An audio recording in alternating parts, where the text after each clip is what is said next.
मुश्किल से लगी है, लेकिन ये कि छोटे ने मेहनत की और ये लगा दी बड़ी जी। अब इसमें लीकेज चेक कर रहे हैं, कोई भी लीकेज नहीं है। अस्सलाम वालेकुम। आज मैं अपने CB150F के नॉर्मल टायर्स को ट्यूबलेस टायर में कन्वर्ट करने जा रहा हूँ, जिसमें हमारा मैक्सिमम जो खर्चा है वो 4 से 500 आ सकता है। यस, आपको यकीन नहीं होगा, बट इतने ही पैसे लगा के हम इन नॉर्मल टायर्स को ट्यूबलेस टायर्स में कन्वर्ट कर देंगे। हमने करना है कि सिंपल इस टायर में जो नोज़ल लगी है इस नोज़ल को हम लोग चेंज कर देंगे, और चेंज करते ही जो है हमारा नॉर्मल टायर जो है वो ट्यूबलेस हो जाएगा। लेकिन नोज़ल जो है वो एक कोई आम नोज़ल नहीं लगती जो कि गाड़ियों में या नॉर्मल बाइक्स में लगती है। इसकी एक अलग से एक नोज़ल होती है, उसका मॉडल, उसकी पिक्चर और उसकी सारी चीज़ें आपको आगे चल के वीडियो में बताऊंगा। लेकिन उससे पहले एक चीज़, जो लास्ट वीडियो मैंने बनाई थी उसमें मैंने इस बाइक का एक डिटेल रिव्यू किया था, लेकिन उस वीडियो में, उस रिव्यू में मैंने एक लाइन बोली थी कि मैं आपको इस बाइक के ड्रॉबैक्स ही बताऊंगा, लेकिन मैं अनफॉर्चुनेटली उसमें नहीं लगा सका वो ड्रॉबैक्स, क्योंकि मेरे माइंड में ये चीज़ थी कि एक तो वीडियो लेंथी हो जाएगी, और दूसरा ये था कि पहले मैं जितने भी ड्रॉबैक्स हैं, जितनी भी प्रॉब्लम्स हैं, उनके सोल्यूशन जो है उन पर एक वीडियो बना लेता हूँ।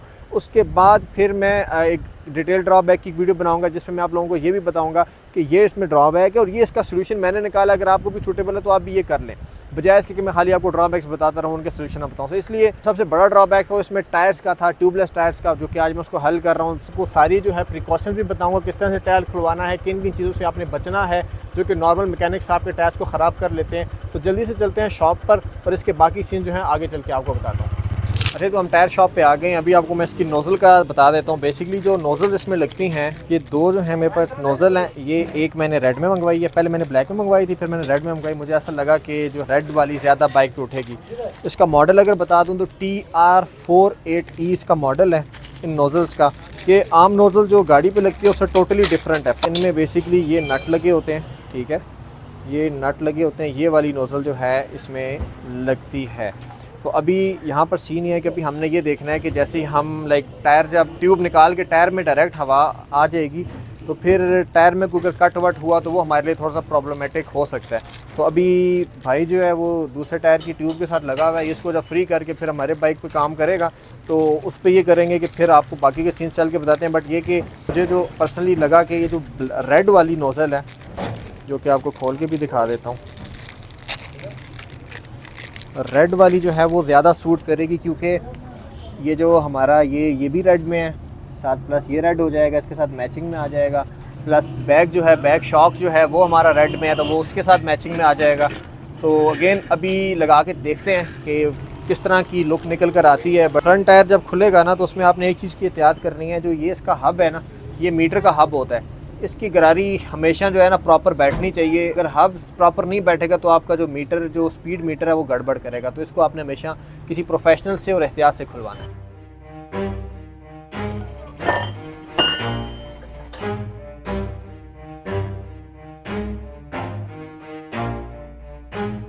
Never stop, I'll get it if I want it. Gotta make to myself a promise. I won't quit, keep going till I got it. इसमें प्रॉब्लम आ रहा है, थोड़ा सा प्रॉब्लम ये आ रहा है कि नोज़ल के ऊपर ना जो वॉशर लग के नट नहीं लग रहा।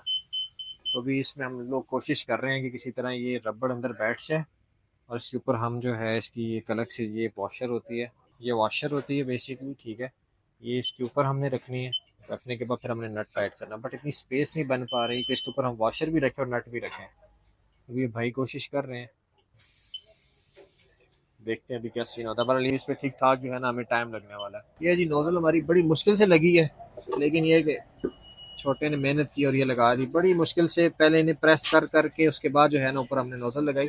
ट्रिकी था, बट ये कि हार नहीं मानी इसने कहा कि मैंने करना, और इसने करके छोड़ा है। इसके ऊपर एक और नट भी लगता है, वो लगाना है।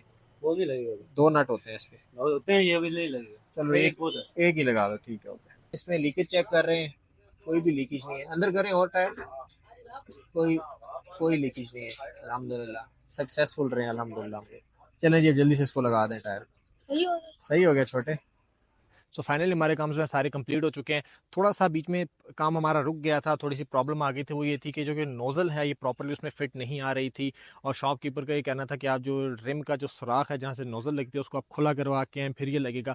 तो मैंने अपने जो कुछ दोस्त उनसे पूछा, उन्होंने बताया कि ऐसा नहीं होता, यही नोज़ल लगती है, जो उसकी रबर्स हैं उनको थोड़ा प्रेस करके आप नट को ज़बरदस्ती टाइट करेंगे तो टाइट हो जाएगा। तो इसी तरह हमने टाइट किया तो टाइट हो गया। इनकेस अगर आप भी अपने सीबी को यही नोज़ल्स लगा के जा रहे हैं तो टायर वाले से अगर वो नहीं लग रहे तो वो अपनी जान छुड़ाने के लिए आपको बोलेगा कि इसका रिम का जो सुराख है उसको खुला करो। अगर आप ऐसा करेंगे तो आपका रिम बिल्कुल ज़ाया हो जाएगा। आपने ऐसा बिल्कुल भी नहीं करना।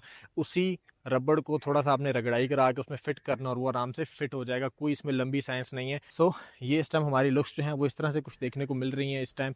नोज़ल जो है मेरे ख्याल से अगर रेड की जगह ब्लैक में लगती तो वो ज़्यादा खूबसूरत लगती, लेकिन अब हमने रेड लगा ली है तो उसी पे हम काम चलाएंगे। मज़े की बात है कि टोटल 600 रुपये हमारा खर्च हुआ है और हमारे जो नॉर्मल टायर्स थे वो ट्यूबलेस हो गए हैं। सो ये आप लोगों के लिए बड़ी ज़्यादा हेल्पफुल ये एक चीज़ होनी चाहिए कि जो नॉर्मली लोग कहते हैं 15-15 हज़ार के टायर्स लगवा के ये टायर लगवाओ वो टायर लगवाओ, तो ऐसा कुछ भी नहीं है। सिंपल स्टॉक टायर्स पर रहें, इनको आप नोज़ल चेंज करवा दें, इनके और ये ट्यूबलेस हो जाएंगे प्रॉपरली। यहाँ एक और चीज़ जो मेरे टायर वाले ने बताई कि इसमें जो पंचर लगता है जो कि गाड़ियों को लगता है खोल के अंदर वाली साइड से, वो पंचर इन टायर्स में नहीं लग सकता क्योंकि इनका टायर जो है वो कर्व्ड होता है, सीधा नहीं होता गाड़ियों की तरह। तो इसमें वो हीट वाला पंचर नहीं लगता है, इसमें वो सिंपल वाला पंचर लगाना पड़ता है जो कि बाहर से एक लगाते हैं, तो इस तरह से वो वाला पंचर लगेगा। और बाहर वाले जो पंचर हैं, जो एक्सटर्नल पंचर है, वो मैक्सिमम 4 से 5 या 6 पंचर आप लगाएंगे, उसके बाद आपके टायर में वो मज़ा ख़त्म हो जाता है। 5 से 6 पंचर के बाद आपको दोबारा ट्यूब पे शिफ्ट होना पड़ेगा क्योंकि आपका जो टायर है वो फिर उस लेवल का नहीं रहता। बाकी कुछ चीज़ मैंने सुनने में आया था कि अगर आप ट्यूबलेस कर लेते हो तो रोड नाइस ज़्यादा हो जाती है, बाइक में कुछ आपको चेंज फील होता है, तो ऐसा कुछ भी नहीं है, नॉर्मल है। टेंशन फ्री हो गया हूँ कि इनकेस कहीं पे कील व्हील लग जाता तो एकदम से एटलीस्ट ये हवा नहीं निकालेगा। और मैं एक ड्रॉबैक तो मैंने कवर कर लिया है। इंशाल्लाह नेक्स्ट ड्रॉबैक है उसमें हेडलाइट्स, इंडिकेटर्स, और ये तमाम हम एलईडी में कन्वर्ट करेंगे, जो कि उसकी भी वीडियो मैं इंशाल्लाह बनाऊंगा। जो इंडिकेटर्स हैं वो बाय द वे मैंने कर लिए हुए हैं एलईडी में कन्वर्ट, बट यहाँ पर मैंने एक प्रोजेक्टर वाले इंडिकेटर्स मंगवाए हैं जो कि जैसे ही हम इंडिकेटर लगाएंगे तो वो थ्रो करके रोड पे एक एरो शो करेंगे, जो कि बहुत ज़्यादा कमाल की चीज़ लगती है। वो भी इसमें इंस्टॉल करनी है, वो इंस्टॉल करके फिर उसकी डिटेल इंशाल्लाह एक वीडियो बनाएंगे। उम्मीद करता हूँ आपको मेरी ये वीडियो पसंद आई होगी। तो इसके रिलेटेड आपको कोई भी सवाल हो तो आप मुझे इंस्टाग्राम पर डायरेक्ट मैसेज कर सकते हैं। नेक्स्ट वीडियो में आपसे मुलाकात करेंगे। अपना बहुत बहुत ख्याल रखिएगा। अल्लाह हाफ़िज़।